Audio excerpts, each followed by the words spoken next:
नमस्कार दोस्तों, मैं डॉक्टर प्राची आपका चलते चलते चैनल में एक बार फिर स्वागत करती हूँ। आज हम बात करेंगे टिनिटस के बारे में। जी हाँ दोस्तों, टिनिटस एक कान से रिलेटेड बीमारी है जिसे आयुर्वेदा में कर्णनाद भी बोलते हैं। कर्णनाद का मतलब है, कर्ण का मतलब ईयर एंड नाद का मतलब वॉइस। एक्चुअली टिनिटस में या फिर कर्णनाद में क्या होता है कि आपके कान में रेगुलर एक हल्की सी आवाज़ सुनाई देती रहती है, जो एक हल्की सी बीप की तरह आपके कानों में हमेशा वो सुनाई देती रहती है।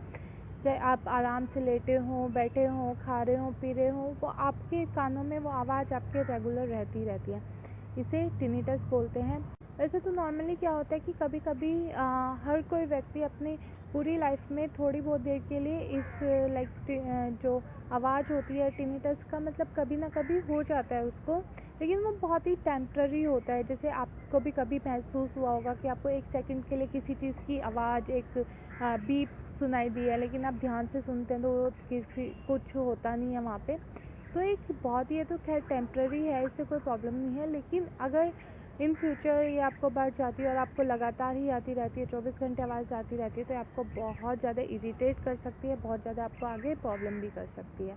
तो आज हम इसी के बारे में आपको बताएंगे कि एक्चुअली ये होता क्यों है, इसके क्या कारण हैं, इसके क्या लक्षण हैं, और अगर आपको ये बीमारी है तो आपको क्या खाना चाहिए और क्या नहीं खाना चाहिए। एक तो सबसे पहले आपको जो नॉर्मली अगर आपको कोई आवाज़ आती है, आपको सोते वक्त किसी ट्रेन की आवाज़ आ रही है, क्या है, तो आपको एक तो डिफ्रेंशिएशन मतलब बहुत ज़रूरी है। ऐसा ना हो कि आपको ऐसे नॉर्मली किसी ने सीटी बजाई और ऐसे काफ़ी देर तक वो आपके कानों में गूंज रही है और आप सोचोगे तो मुझे बीमारी होगी, लेकिन ऐसा नहीं है। उन दोनों में डिफरेंस होता है कि अगर आपको ऐसी कोई आवाज़ होती है तो कुछ सेकंड्स के लिए होती है, ख़त्म हो जाती है, और होती है फिर से आपको ख़त्म हो जाती है। वो आपको सिर्फ कुछ सेकंड के लिए आपके कानों में रहेगी, फिर वो आपके बंद हो जाती है। लेकिन जो टिनिटस की वो है, वो एक सेम फ्रिक्वेंसी में सेम उतनी आवाज़ में आपको रेगुलर आती रहती है और आपको बहुत ज़्यादा इरिटेट कर देती है। तो चलिए जानते हैं इसके कारण, एक्चुअली टिनिटस होता क्यों है।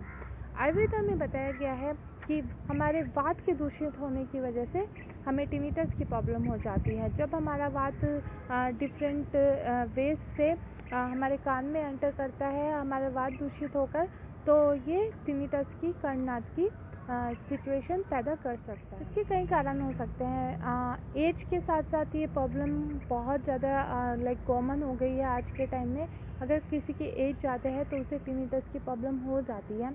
दूसरा, इंजुरीज़ की वजह से भी टिनिटस की प्रॉब्लम हो जाती है। अगर हमें कान में अगर कोई इंजुरी हुई है, या फिर अगर हमारे कान की जो इनर जो नर्व्स होती हैं अगर वो डैमेज हो जाती हैं, तो उस वजह से भी हमें टिनिटस की प्रॉब्लम हो सकती है। साथ ही साथ अगर हमारे नेक में हमें कोई इंजुरी हुई है, नेक के ऊपर के हिस्से में अगर हमें कोई इंजुरी हुई है, कभी चोट लगी है, तो उसकी वजह से भी टिनिटस की प्रॉब्लम हो सकती है। आयुर्वेद में बताया गया है कि अगर आप कुछ ऐसे फूड्स लेते हैं, आप ऐसे खाने का आप सेवन करते हैं जिसकी वजह से वात दूषित हो जाता है, तो अगर आपका वात दूषित होता है और आपके खाने पीने की आप हैबिट ऐसी रखते हैं, जैसे कि बहुत ठंडी चीज़ें आप लेते हैं, आपको बहुत हैबिट है ठंडी चीज़ें लेने की, आपको बहुत हैबिट है ठंडे पानी से नहाने की, आप हमेशा ठंडे पानी से नहाते हैं, ठंडी चीज़ें खाते हैं, या फिर वॉटेवर, तो उसकी वजह से हर चीज़ की अति ऑब्वियसली बुरी होती है। उस चीज़ से क्या होता है कि आपका वात दूषित हो जाता है और आपको टिनिटस की प्रॉब्लम हो सकती है। अगर आप नींद कम लेते हैं, आपकी नींद कम है, तो उस वजह से भी आपको टिनिटस की प्रॉब्लम हो सकती है। या फिर कुछ बीमारियां भी हैं जो हमारे ईयर से रिलेटेड है, अगर आपको वो बीमारी है तो उसकी वजह से भी आपको टिनिटस हो सकता है, यानी कि वो एक लक्षण की तरह आप में दिख सकता है। तो ये तो कुछ कारण जिनकी वजह से आपको टिनिटस हो सकता है और आपको इन चीज़ों का ध्यान रखना चाहिए। अब चलिए जानते हैं इसके लक्षण। आपको कैसे पता चलेगा कि हमें टिनिटस की प्रॉब्लम है। टिनिटस में मेनली क्या होता है कि हमें आवाज़ आती रहती है, एक बीप आती रहती है, एक बिसल जैसी आवाज़ आती रहती है। मेनली तो इसका यही लक्षण है, आपको आवाज़ आना। लेकिन अगर आपको ये प्रॉब्लम बहुत ज़्यादा दिनों तक रहती है, आप इसको इग्नोर करते हैं, तो आपको क्या होता है कि आपको आगे जाकर लाइक आपका कान के जो नर्व्स है वो डैमेज हो जाती हैं, आपको सुनना कम हो जाता है और धीरे धीरे ऐसा भी हो सकता है कि आप बहरेपन के भी शिकार हो जाएं। दूसरा, इसकी वजह से आपको नींद कम आती है, आपको नींद आप अच्छी तरीके से नहीं ले पाते। तो आप मतलब जो आपकी आवाज़ है वो रात को ऑब्वियसली आपके सोते टाइम भी आपके गूंजेगी, तो उससे आपको सोने में भी प्रॉब्लम होती है। दूसरा, आपका कंसंट्रेशन नहीं बन पाता है, आप किसी चीज़ में अपना ध्यान नहीं दे पाते हैं, तो उस वजह से आपको इरिटेशन भी बहुत होती है। तो ये कुछ टिनिटस के लक्षण होते हैं। साथ ही चलिए अब बात करते हैं कि अगर आपको टिनिटस की प्रॉब्लम हुई है तो आपको हैबिट्स डालनी चाहिए और आपको क्या खाना चाहिए।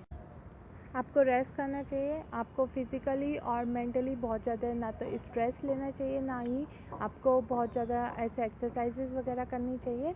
दूसरा, आपको आपके कानों में ऑयलिंग करनी चाहिए रेगुलर। अपने नॉर्मल आप किसी भी तेल से या फिर मेडिकेटेड तेल से भी आप जो है अपनी ऑयलिंग कर सकते हैं। और साथ ही साथ ध्यान रखिए कि अगर आपको टिनिटस की प्रॉब्लम है तो आप अपने कानों में रुई भी लगा कर रख सकते हैं। उससे क्या फ़ायदा होगा कि आपके कानों में हवा डायरेक्ट नहीं जाएगी और आवाज़ जो दूषित होता है ठंडी हवा की वजह से, ठंडे की वजह से, वो आपको नहीं होगा। आपको अपने खाने में घी का प्रयोग करना चाहिए। आप अपने घी मतलब अपने खाने के साथ चपातियों पर घी लगाएं, अपनी सब्जी वगैरह में घी डालें। घी टिनिटस के जो पेशेंट होते हैं उनके लिए काफ़ी लाभदायक होता है। दूसरा, आपको अपने खाने में अच्छे लाइक विटामिन्स जिनमें हो उन्हें आप शामिल कर सकते हैं। अपने हरी पत्तेदार सब्जियां खाइए, सीजनल फ्रूट्स खाइए और जो बीन्स होती हैं, जो दालें होती हैं वो खाइए। तो अगर आप अपने खाना पीना अच्छा करेंगे, अपनी हैबिट अच्छी करेंगे, तो आपके टिनिटस में आपको काफ़ी हद तक आराम मिलेगा। दूसरा चीज़, अब बात करते हैं कि एक्चुअली अगर आपको टिनिटस है तो उसमें आपको क्या नहीं करना चाहिए। सबसे पहले तो हैवी एक्सरसाइजेस बिल्कुल मत कीजिए। अगर आप जिम जाते हैं या फिर एक्सरसाइज करते हैं तो हैवी बिल्कुल मत कीजिए, हल्की मुल्की सी जो कर सकते हैं करिए, या फिर आप रोज़ सुबह सिर्फ और सिर्फ लाइक वॉक भी कर सकते हैं। वॉक में भी आपको बहुत ज़्यादा दौड़ना भागना नहीं है, नॉर्मली जो आप पैदल वॉक कर रहे हैं नॉर्मली आप जितना कर सकते हैं उतना कीजिए। आपको बहुत लंबा लेक्चर आपको नहीं देना है, लाइक भाषण जिसे बोलते हैं। अगर आप बहुत ज़्यादा प्रोलॉन्ग्ड स्पीच अगर आप देते हैं तो वो आपको नहीं देना है। आपको बहुत ज़्यादा नहीं बोलना चाहिए, आपको लाइक जितना लिमिटेड हो उतना आपको बोलना चाहिए। सेकंड थिंग, आपको ठंडे पानी से नहीं नहाना है। यहाँ हल्के से गुनगुने पानी से नहाइए, बिल्कुल जो ठंडा पानी होता है चाहे वो कितनी भी गर्मियाँ हैं। अगर आपको टिनिटस की प्रॉब्लम है तो हल्का सा पानी लाइक गर्म करके आप उसे मतलब नहाने में इस्तेमाल कीजिए। दूसरा, आप ऐसे भोजन का इस्तेमाल कीजिए जिनसे कि आपका वात दूषित ना हो। लाइक वही है, आइसक्रीम वगैरह आपको नहीं खानी है, खट्टी चीज़ें आपको नहीं खानी है, तो इन सब चीज़ों का लाइक ठंडी सब्जियां नहीं खानी है, बासी सब्जियां नहीं खानी है। इन सब से क्या होता है कि हमारा वात दूषित होता है और हमारी जो टिनिटस की जो प्रॉब्लम है वो बढ़ जाती है। आपको रात में अच्छी तरीके से सोना है, आप रात्रि जागरण बिल्कुल नहीं करेंगे। अगर आप अच्छी नींद लेंगे तो आपके जो टिनिटस की प्रॉब्लम है वो बहुत जल्दी आपको आराम मिलेगा। दूसरी थिंग, आपको जो लाउड जो नॉइज़ेज़ होती हैं, जो बहुत तेज़ आवाज़ें होती हैं, उनसे दूर रहना है। अगर आप बाई चांस ऐसी कहीं जगह पर जा रहे हैं, किसी शादी में जा रहे हैं, कहीं पे भी जा रहे हैं, तो अच्छी तरह से प्रिकॉशन लीजिए। अपने जो कानों में रुई आप डाल सकते हैं या फिर अपने कानों को रैप कर सकते हैं, कुछ भी कीजिए, लेकिन वो जो आवाज़ है ज़्यादा जितना हो सके वैसे तो आपको अवॉइड करनी है। बाई चांस अगर आपको जाना भी पड़ता है तो आप अपने कानों को ढक कर रखिए। दूसरा, आपको कैफ़ीन से दूर रहना है। आपको चाय कॉफ़ी वगैरह बिल्कुल नहीं पीनी है और अल्कोहल भी नहीं लेना है, स्मोकिंग भी नहीं करनी है। ये सब चीज़ें आपके टिनिटस में एकदम आपको प्रोहिबिटेड बोली जाती हैं, नहीं करनी है, आपको बहुत ज़्यादा नुकसान है। स्ट्रेस वगैरह को अवॉइड कीजिए, अपने गुस्से को शांत रखिए, जितना हो सके उतना आप रिलैक्स रहिए और हमेशा खुश रहिए। तो हम अगली वीडियोस में आपको कुछ होम रेमेडीज़ भी बताएंगे जिन्हें आप कर टिनिटस से छुटकारा पा सकते हैं। तो दोस्तों, इस वीडियो के द्वारा हमने आपको जो जानकारी दी है उम्मीद है आपको पसंद आई होगी। अगर पसंद आई है तो प्लीज़ इस वीडियो को लाइक कीजिए, अपने दूसरे दोस्तों के साथ शेयर कीजिए और हमारे चलते चलते चैनल को सब्सक्राइब कीजिए। Thank you.